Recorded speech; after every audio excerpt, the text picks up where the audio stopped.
Hello दोस्तों, welcome to Doval talk. जैसा कि आप सभी को पता है, कल railway group D exam date के लिए एक ट्विटर कैंपेन अरेंज किया गया था, जिसमें लगभग 35 या 40 लाख ट्वीट किए गए और यह ट्वीट इससे भी ज़्यादा हो गए थे।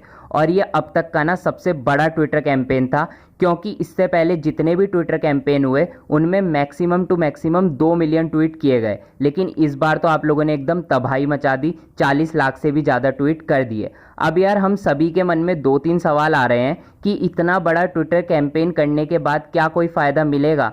क्या इस ट्विटर कैंपेन का फ्यूचर में कोई पॉजिटिव इम्पैक्ट मिल सकता है, या फिर ये ट्विटर कैंपेन भी बिल्कुल ख़राब चले जाएगा जैसे बाकी के ट्विटर कैंपेन गए थे? तो इन सभी सवालों के जवाब आपको आज की इस वीडियो में मिलेंगे। साथ ही में मैं आपको कोर्ट केस के बारे में भी बताऊंगा जो रेलवे ग्रुप डी एग्ज़ाम पर चल रहा है। तो यार सारी चीज़ों को पहले समझना, सुनना, वीडियो को पूरा देखना, उसके बाद ही इसको लाइक या डिसलाइक करना या फिर कोई अच्छा या बुरा कमेंट करना। नो डाउट ट्विटर कैंपेन तो ये बहुत बड़ा था, क्योंकि यार 35-40 लाख ट्वीट कोई छोटी बात नहीं होती।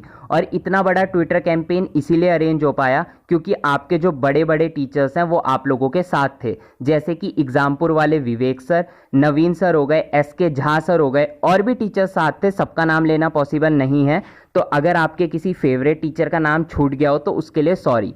अब क्योंकि इतने सारे टीचर साथ थे तो इतने सारे ट्वीट भी हुए और ट्विटर कैंपेन अच्छा भी चला। लेकिन अभी भी कुछ स्टूडेंट्स का ये सोचना है कि ये ट्विटर कैंपेन सफल नहीं हुआ है। उनका मानना है ये ट्विटर कैंपेन एकदम खराब चला गया। अब ऐसे स्टूडेंट्स के बारे में तो मैं कुछ नहीं कह सकता, ना ही मैं उनकी सोच को बदल सकता हूँ, लेकिन मैं आप लोगों को अपने ओपिनियन बता सकता हूँ। मैंने आप लोगों को पहले भी बताया था कि स्टूडेंट्स दो हिस्सों में बंट रखे हैं। कुछ स्टूडेंट्स चाहते हैं कि अभी रेलवे ग्रुप डी का एग्जाम हो, कुछ स्टूडेंट चाहते हैं अभी एग्जाम ना हो। लेकिन इन चीज़ों को साइड रख के कल के ट्विटर कैंपेन ने आप सभी ने एकता दिखाई, सभी ने ट्वीट किया। जो स्टूडेंट चाहता है एग्जाम हो उसने भी ट्वीट किया, जो अभी नहीं चाहता एग्जाम हो उसने भी ट्वीट किया, और आप लोगों ने बता दिया सरकार को भी और रेलवे को भी, भला ही हमारी थिंकिंग अलग अलग हो, लेकिन जब हम अपनी एकता पे आते तो हम चीज़ों को एक साथ करते हैं। और यार इस चीज़ का पॉजिटिव इम्पैक्ट भी मिलेगा, ऐसा मेरा मानना है, क्योंकि इतने बड़े लेवल का ट्विटर कैंपेन हुआ है। जिस ट्विटर कैंपेन को आपके रेलवे ने भी देखा होगा, सरकार ने भी देखा होगा,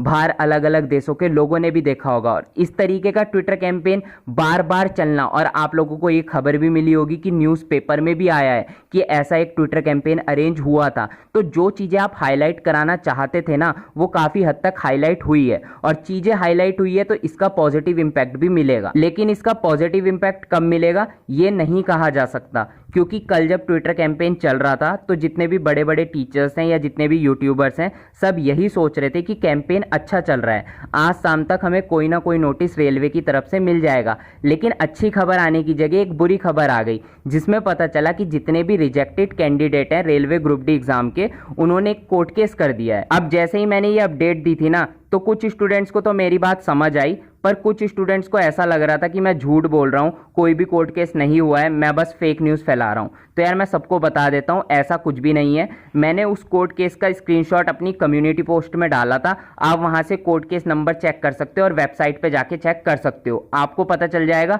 कोर्ट केस हुआ है या नहीं हुआ है। और रही बात फेक न्यूज़ फैलाने की, तो मैं कभी भी कोई भी फेक न्यूज़ नहीं फैलाता हूँ। आप मेरे चैनल पर सारी वीडियोज़ एक एक चेक कर सकते हो। अगर कोई भी फेक न्यूज़ आपको दिख जाए तो आप उसका स्क्रीनशॉट लेके या उस क्लिप को काट के मुझे इंस्टा पे सेंड कर सकते हो। मैंने आज तक एक भी फेक न्यूज़ नहीं डाली है, उल्टा मैं आपको बताता हूं क्या चीज़ फेक है क्या चीज़ रियल है। तो कोर्ट केस आपका हो रखा है, और मैंने जब अपडेट दे दी थी आप लोगों ने यकीन नहीं किया, लेकिन मेरे अपडेट देने के बाद कुछ बड़े यूट्यूब चैनल्स ने भी ये अपडेट दी कि कोर्ट केस हो रखा है, तो शायद अब आप लोगों को यकीन आ गया हो। और अब आपका ग्रुप डी एग्जाम कब स्टार्ट होगा ये डिपेंड करेगा कोर्ट केस के रिजल्ट पे, कि कोर्ट केस का रिजल्ट क्या आता है। अगर कोर्ट केस का रिजल्ट स्टूडेंट्स के पक्ष में आया फिर तो आपका एग्जाम थोड़ा रुकेगा, क्योंकि फिर मॉडिफिकेशन लिंक भी आ सकता है। वहीं अगर स्टूडेंट इस कोर्ट केस को हारते हैं तो उसके बाद आपका एग्जाम थोड़ा जल्दी भी स्टार्ट हो सकता है, लेकिन फिर भी 2022 तक तो आपका एग्जाम जाएगा ही।